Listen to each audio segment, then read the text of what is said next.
సనాతన పుణ్యం 1% హస్బెండ్కి రాదు, 100% ఆవిడ దగ్గరే ఉంటుంది. స్త్రీ ఏదైనా పాపం చేసిందనుకోండి, ఇది ఒక బంపర్ ఆఫర్ అనమాట, మన శాస్త్రాలు ఇచ్చింది. బాగుందా మీకు? చాలా మంది ఏదైనా మంచి జరిగినా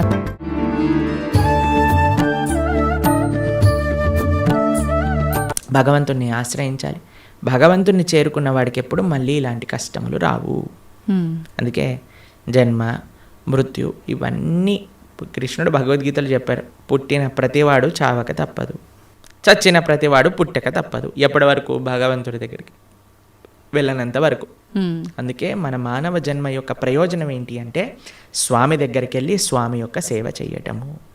ఓకే ప్రభుజీ, భగవద్గీత అంటే ఇప్పుడు చాలా వరకు చనిపోయిన వాళ్ళు దగ్గర మాత్రమే వినిపిస్తోంది. అసలు ఏంటి నిజంగా భగవద్గీత అనేది ఆ సమయంలో మాత్రమే ఉపయోగించుకోవాల్సిన ఒక అంశం అంటారా?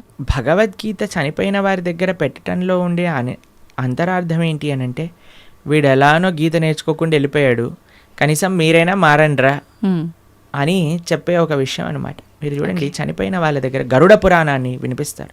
తెలుసా మీకు ఎప్పుడైనా? గరుడ పురాణాన్ని పారాయణ చేయిస్తారనమాట ఎవరైనా చనిపోయారనుకోండి. గరుడ పురాణంలో ఏముంటుందో తెలుసా? నరకాలు ఎలాంటివి, ఎవరెవరు ఏ ఏ నరకానికి వెళ్తారు, ఏ ఏ తప్పులు చేయటం వల్ల ఆ నరకంలో ఏ ఏ శిక్షలు అనుభవించవలసి వస్తుంది అనేవన్నీ కూడా గరుడ పురాణంలో చెప్పున్నారనమాట. ఎందుకు చెప్తారు చనిపోయిన వాళ్ళ దగ్గర అంటే, మిగతా వాళ్ళైనా కనీసం ఇప్పుడు చూడండి, ఎక్కడికి రాకపోయినా వచ్చినా సరే చనిపోయారు అనేసరికి మొత్తం ఇంటిల్లిపాది ఒక దగ్గరకు వస్తుంది. అప్పుడు వచ్చినప్పుడు ఎప్పుడైతే వాళ్ళు ఈ విషయాలు వింటారో వాళ్ళ జీవితంలో పరాకుగా ఉంటారు అని అర్థం. ఓకే, కనీసం ఆ ఎక్స్పెక్టేషన్స్ అంటారు. ఇప్పుడు చూడండి, మన పోయినవాడు పోతాడు, తర్వాత మధ్యాహ్నం ఏంటి మెన్యూ చెప్పండి, ఏమి ఆర్డర్ చేయాలి కేటరింగ్ నుంచి అని అందరూ కూర్చొని సినిమాలు చూసుకుంటూ హ్యాపీగా 10-15 రకాలు భోజనం చేసి హాయిగా ఎవరింటికి వాళ్ళు వెళ్ళిపోతున్నారు అనమాట.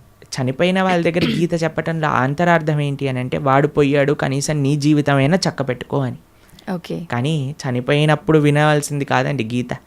ఇప్పుడు మన గీత చదువుకుంటే మన రాత బాగుపడుతుంది, అందుకోసం గీత చదవమని చెప్తారనమాట. ఓకే, అది విశేషం. ప్రభుజీ, ఆలయాల విషయానికి వస్తే ప్రతి ఆలయంలో కూడా గంటలు ముఖ్యంగా మనకు కనిపిస్తూ ఉంటాయి. ఏంటి ప్రభుజీ గంటలకి ఆలయానికి ఉన్న సంబంధం? భగవంతుడి యొక్క నివేదన చేసేటప్పుడు గంటను మ్రోగించవలే అని ప్రతి దాంట్లో మనకు గంట ఉపయోగించరండి. కొన్ని కైంకర్యములు ఉంటాయి భగవంతుడికి. స్వామి యొక్క అభిషేకం చేసినప్పుడు అన్ని వాద్యములు కూడా గంటలో ఉంటాయి, గంట స్వరూపంలో ఉంటాయి అని అంటారనమాట. కాబట్టి ఆ గంటని భగవంతుడి యొక్క నైవేద్యములలో వాడుతుంటారు. స్వామికి నివేదన చేసేటప్పుడు గంటలు మోగుతూ ఉంటాయి. మీరు తిరుమల వెళ్ళారనుకోండి, టంగ్ టంగ్ టంగ్ టంగ్ అని మోగుతూ ఉంటాయి గంటలు, నైవేద్య గంటలు అనమాట. మీకు కృష్ణుడు ఒకసారి బృందావనంలో దొంగతనం చేయడానికి వెళ్ళారనమాట. అప్పుడు ఒక గోపిక ఏం చేసిందంటే అన్ని ఉట్టి కట్టేసింది, వెన్న మొత్తం కూడా కృష్ణుడికి అందకూడదని. తర్వాత కృష్ణుడు ఏం చేసేవాడు, ఉట్టి కడితే రాయి వేసేసాడు వాడు. రాయి వేయంగానే కుండకి చిన్న రంధ్రం పడేది, చక్కగా అక్కడ నుంచి మొత్తం వెన్న ఇలా ఫౌంటైన్ లాగా షవర్ లాగా వచ్చేస్తుంది అనమాట. కింద అందరూ పాలు పెరుగు వెన్న నెయ్యి అన్ని తాగేస్తూ ఉండేవారు. అయితే ఈ గోపిక కొద్దిగా తెలివైన గోపిక, ఇప్పుడు ఏం చేసింది తెలుసా అండి, ఈ ఉట్టితో పాటు గంటలు కూడా కట్టింది. ఉట్టిని ఊపారనుకోండి గంట మోగుతుంది, వెంటనే వచ్చి కృష్ణుడిని పట్టేసుకోవాలి. తర్వాత కృష్ణుడు అన్నాడు, సరే వెయ్యండి, ఒకళ్ళ పైన ఒకళ్ళు నించోండి అనగానే ఒకళ్ళు ఉన్నారు. కృష్ణుడు పైకి ఎక్కాడు. పైకి ఎక్కగానే గంటలు చూశాడనమాట. గంటలు చూసాగానే భగవంతుడు అన్నాడు, ఏ గంటలారా మోగకూడదు అని అన్నాడు. సరే స్వామి మీరు ఏం చెప్తే అది మోగం అని కూర్చున్నాయి అనమాట. కృష్ణుడు వెంటనే లోపల చేయబెట్టి బ్రహ్మాండంగా వెన్న తీసి అందరికీ పంచుతాడు. కృష్ణుడు ఎప్పుడు తాను తినేవాడు కాదండి, అందరికీ పంచేవాడు. మన భగవంతుడికి ఉన్న లక్షణమే అది, ఇవ్వటం తప్ప ఆయనకేం తెలియదు. ఇస్తుండేవాడు. తన స్నేహితులకు పెట్టేశారు, కోతులకు పెట్టేశారు, ఆయన దగ్గర ఉన్న వాళ్ళందరికి పెట్టేశారు. ఇంకా లాస్ట్కి ఆయన తినాలి అని నోట్లో పెట్టుకోగానే గంటలన్నీ మోగటం ప్రారంభం చేశాయి. ఆ గోపిక వచ్చేసింది, పట్టేసుకుంది. భగవంతుడు అనుకున్నాడు, ఆ గోపిక పట్టేసుకొని లాగేస్తుంటే, రే గంటలారా చెప్పాను కదరా మిమ్మల్ని మోగద్దా అని, ఎందుకు మోగారు, ఇప్పటి వరకు బాగానే ఉన్నారు కదా. అయ్యా ఏం లేదండి మాకు అలవాటు కదా, మీరు నైవేద్యం స్వీకరిస్తుంటే మోగటామని, అందుకే మీరు తింటాం ప్రారంభం చేయగానే మేము మోగేసాము అని అన్నాయి అనమాట గంట. కాబట్టి అందరికీ కూడా భగవంతుడి యొక్క సేవలో వినియోగించుకోవాలి అనే ఒక లక్షణం ఉంటుందన్నమాట. గంట భగవంతుడికి నివేదన చేసేటప్పుడు గంట మోగించడం, భగవంతుడికి కైంకర్యం జరిగేటప్పుడు గంట మోగించడం. ఎందుకంటే సర్వ వాయిద్యములన్నీ కూడా ఘంటానాదంలో ఉంటాయి అని మన శాస్త్రములు చెప్తున్నాయి అన్నమాట. కాబట్టి గంటను ఉపయోగించాలి మంత్రంతో పాటు కైంకర్యంతో పాటు అని మనకు చెప్తారనమాట. ఓకే ప్రభుజీ, అలా అని ఊరికే ఆలయంలోకి వెళ్ళి టింగ్ టింగ్ అని ఊరికే ఎక్కడున్నా సరే ఏదున్నా పాపం భగవంతుడికి ఎందుకంటే డిస్టర్బెన్స్. కాబట్టి మనం వచ్చామని ఆయన గంట మోగిస్తేనే మన వైపు చూడడు. మనం మంచి చేస్తే ఆయన నువ్వు గంట మోగించినా సైలెంట్గా ఆలయం బయట నుంచి భగవంతుని చూసినా ఆయన మనల్ని చూస్తారు. ఎందుకంటే ఆయన చెప్పిన మాట వింటున్నాం కాబట్టి. ఏం మాట వినకుండా టంగ్ టంగ్ సినిమాలలో వచ్చినట్టుగా రక్తం గారేటట్టుగా గంటలు కొట్టి మనం కింద బేవోష్ అయిపోవాల్సిన అవసరం ఏం లేదు. భగవంతుడి యొక్క అటెన్షన్ కావాలి అనుకుంటే మనం స్వామి యొక్క మాటలు గీత, భాగవత, రామాయణాదులు మనం విని మనం దాని జీవితంలో ఆచరిస్తున్నాము అని అంటే స్వామి వెయిట్ చేస్తూ ఉంటారు. శ్రీల భక్తి సిద్ధాంత సరస్వతి ఠాకూర్ అని మా ఆచార్యులు ఆయన చెప్తారనమాట, don't try to see Krishna, serve Krishna in such a way that Krishna would want to see you అని అంటారు. ఆయన ఏమంటారంటే దేవుణ్ణి చూడాలి చూడాలి అని పరితపించకు, భగవంతుడి యొక్క సేవ ఎలా చెయ్యి అని అంటే భగవంతుడే నిన్ను చూడాలి అని అనుకోవాలి, అట్లా సేవ చేయటం నేర్చుకో అని అంటారనమాట వారు.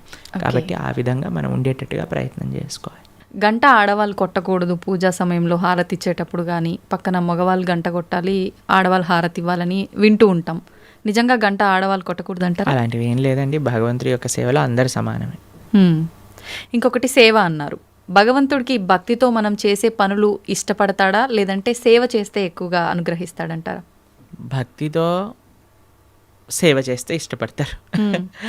పూజల కన్నా సేవని ఎక్కువగా ఇష్టపడతారా? సేవ అంటే భగవంతుడికి చేసే ఆరాధన కూడా సేవనే. శ్రీ విగ్రహ సేవ అని అంటాం. భగవంతుడికి నైవేద్యం సమర్పణ చేయటం సేవనే, లేదా గోవులకి సేవ చేయటం సేవనే, 10 మందికి భగవత్ ప్రసాదాన్ని నివేదన చేయటం సేవనే, 10 మందికి భగవంతుడికి సంబంధించిన విషయములు చెప్పటం సేవనే, ఆలయానికి వెళ్ళటం సేవనే. కాబట్టి భగవంతుడి యొక్క భక్తులకి సేవ చేయటం సేవనే. ఎన్నో రకాల సేవలు ఉన్నాయండి. స్వామి యొక్క ఆరాధన సేవాభావనతో ఏమి సేవ అంటే ఏంటో తెలుసా అండి? ఇప్పుడు ఏదైనా అపేక్షించామనుకోండి అది బిజినెస్ అవుతుంది, సేవ అవ్వదు.